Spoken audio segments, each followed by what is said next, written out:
Ayan guys, sobrang init na. Uwi muna ako, doon muna ako sa ilalim ng manggahan. Ayan. Ito yung mga nalinisan natin. Yung labanos, ayan, okay na. Kitang kita na. Yung kamote, tapos pechay, okay na din.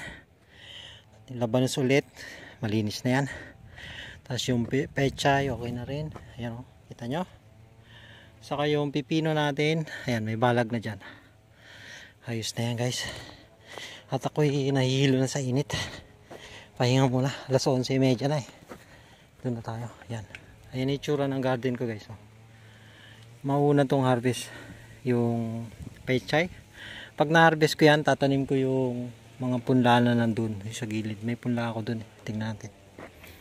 Dito. Itong pampunla ko. Meron pa dito akong sili. Ayan, mga sili. Tapos ayan, kamatis. Ayan. So, ayan guys. Punta na ako dun at makainit na talaga. Masakit sa balat. Siguro mamayang hapon balik ako dito. Sobrang init. Ayan.